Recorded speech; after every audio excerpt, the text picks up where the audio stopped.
कुछ समस्याएं होती हैं जिन्हें दूर करने के लिए हमें डॉक्टरों के पास जाना पड़ता है। इसको लेकर सरकार भी काफ़ी जागरूक है और उनके लिए काफ़ी योजनाएं चला रही है और उन्हें उसका लाभ भी मिलता है। इसके बाद भी जो हमारे आसपास, चूँकि बुंदेलखंड एक आसपास रूरल से घिरा हुआ है, वहाँ पर कई ऐसे लोग हैं जिन्हें इन चीज़ों का बहुत अभाव रहता है, उन्हें जानकारी नहीं होती और जानकारी के अभाव में बहुत सारी चीज़ें छूट जाती हैं, किसी की ज़िंदगी छूट जाती है, कुछ लोग बहुत पीछे रह जाते हैं।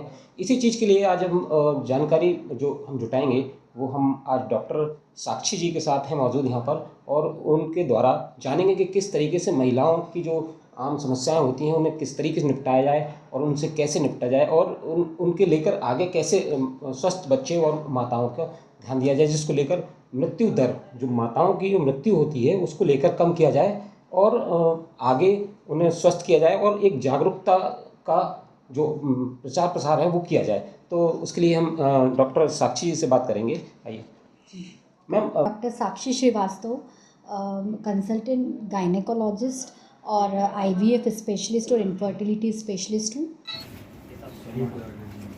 बेसिकली जो महिलाओं की जो समस्याएं होती हैं और उन पर लोग ध्यान नहीं देते हैं, उनके कारण कई माताओं की मृत्यु भी हो जाती है और उन्हें कई चीज़ों का सामना करना पड़ता है। उससे पहले थोड़ा सा हमें जागरूक कीजिए। हाँ, प्रेशर अधिक होना या हाई रिस्क प्रेगनेंसी होती है, उनकी स्क्रीनिंग नहीं हो पाती, जिसके कारण मातृत्व मृत्यु का दर बहुत ज़्यादा है ग्रामीण क्षेत्रों में। तो हम जैसे ये कैंप कर रहे हैं तो इसमें एक हमारा ये भी पर्पस है कि गर्भवती महिलाएं आएँ, अपना परामर्श एवं चेकअप कराएं, जिससे हम हाई रिस्क प्रेगनेंसी वाली जो महिलाएं हैं उनकी स्क्रीनिंग करके उनको एडवाइस करें कि उन्हें मतलब कंटिन्यूस फॉलो अप करना बहुत ज़रूरी है और प्रॉपर इलाज लेना बहुत ज़रूरी है। क्या होता है आमतौर पर जो लोग होते हैं छोटी मोटी दवा लेकर प्रेगनेंसी के टाइम पर उपचार कर लेते हैं या किसी डॉक्टर को दिखा लेते हैं लोकल, वो उनके लिए हैवी हो जाता है, उसके लिए क्या कहेंगे आप? हाँ, बिल्कुल। अगर मेरा यही कहना होगा कि जितनी भी गर्भवती महिलाएं हैं वो प्रॉपर किसी स्त्री रोग विशेषज्ञ से ही कंसल्ट करें प्रेगनेंसी के दौरान, और अपने मन से या किसी भी मेडिकल स्टोर से या किसी भी दूसरे मेडिकल वर्कर से दवाई ना लें। कम से कम वो किसी स्त्री रोग विशेषज्ञ से कंसल्ट करके ही अपना परामर्श करें। प्रेगनेंसी में कम से कम 3 से 4 बार विजिट करें। किन चीज़ों का ध्यान रखना चाहिए प्रेगनेंसी के टाइम पे और माताओं को और उनके घर वालों को, वो संदेश आपके ज़रिए हम देना चाहेंगे? देखिए, प्रेगनेंसी में क्या होता है कि कम से कम सारी जो जांचें होती हैं कि बेसिक हेल्थ कैसी है मरीज की, है ना, प्लस जो रूटीन में 2-3 अल्ट्रासाउंड होते हैं प्रेगनेंसी के दौरान, खून की जांचें होती हैं, ये टाइम टू टाइम 4 बार होती हैं ये। जैसे पहली जांच हम 12 हफ्ते पे कराते हैं, फिर दूसरी जांचें 20 हफ्ते पे कराते हैं, फिर 28 हफ्ते पे कराते हैं, चौथी बार विजिट 32 से 36 हफ्ते के बीच में चौथी बार विजिट करना ज़रूरी है। तो एटलीस्ट ये 4 विजिट तो बहुत ज़रूरी है महिलाओं को करना डॉक्टर के पास, ताकि आपने भी एक पहल की है, आप कैंप कर रहे हैं, तो वो किस तरीके का कैंप है, उसमें क्या होगा? हाँ, देखिए, ये जो हमारा कैंप रहेगा ये पूरी तरीके से निःशुल्क कैंप रहेगा।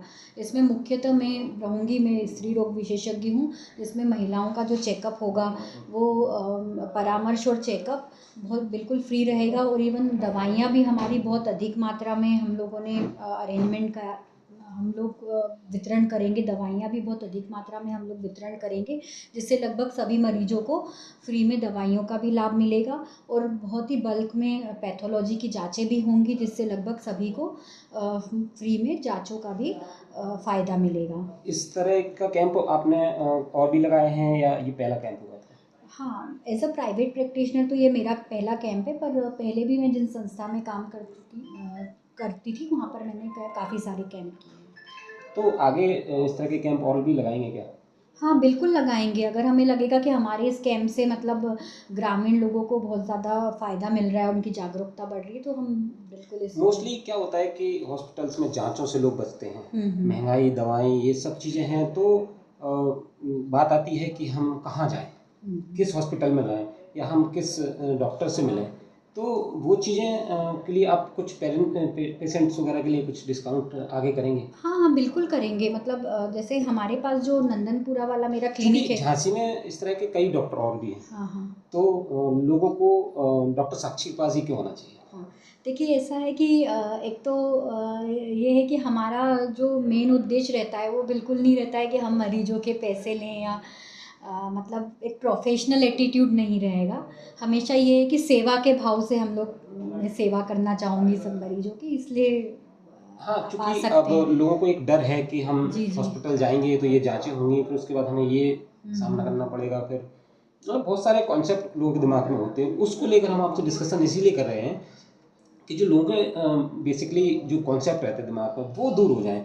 तो मतलब वही सब सारी। देखिए देखिए मुख्यतः क्या होता है कि कोई भी डॉक्टर ऐसा तो नहीं है, मतलब सारे डॉक्टर बहुत ज़्यादा 10-15 साल पढ़ाई करके फिर आते हैं, तो वो जो एडवाइस देते हैं मरीजों को तो वो कुछ समझ के ही देते हैं कि हाँ मरीज की हेल्थ के लिए ज़रूरी है वो सब जांचें भी होना, दवाई भी खाना। तो पहली बात तो ये है कि डॉक्टरों पे विश्वास रखे मरीज, ठीक है। दूसरा फिर अगर वो हमारे क्लिनिक पे आते हैं तो मेरा तो यही उद्देश्य रहेगा, मेरा प्रोफेशनल एटीट्यूड बिल्कुल नहीं रहेगा, मेरा यही उद्देश्य रहेगा कि मैं मरीज की सेवा करूं और मतलब उसको फ़ायदा मिले कम से कम पैसे में और सारी सुविधाएं मिल जाएं। तो पेशेंट्स को कहाँ आपसे कॉल करनी पड़ेगी, आपसे कॉन्टैक्ट जी कैसे होगा, वो सारी चीज़ें आप जी, बताएँ? देखिए मेरा नंदनपुरा पे जो क्लिनिक है वो मैं सुबह 9 से 11 बजे और शाम को 6 से 8 बजे तक यहाँ पे अवेलेबल रहूँगी डेली। और मेडिकल पे भी एक क्लिनिक है जिसमें मैं 11 से 5 अवेलेबल रहूँगी। तो नंदनपुरा वाला जो हमारा क्लिनिक है उसमें अल्ट्रासाउंड की भी फैसिलिटी है, सारी जाँचों की भी फैसिलिटी है और इलाज और दवाइयों की भी फैसिलिटी है। और इसमें इवन मुख्यतः तौर पे मैं एक आईवीएफ कंसल्टेंट और इनफर्टिलिटी स्पेशलिस्ट भी हूँ। तो जो निसंतान के कपल हैं तो निसंतानता के कपल के लिए सारी जांचों की और इलाज की भी फैसिलिटी यहाँ पे है, जैसे आईयूआई, आईवीएफ, ये सब इलाज हम यहाँ पे प्रोवाइड करेंगे। तो आपने देखा कि हमें एक ही छत के नीचे सारी चीज़ें मिल रही हैं। आपको एक बार विज़िट ज़रूर करें, इस यहाँ आएँ और डॉक्टर साक्षी से एक बार सलाह लें और अपने बच्चे के लिए और जो माताएँ हैं उनके लिए भी एक अच्छा संदेश यहाँ मिलेगा।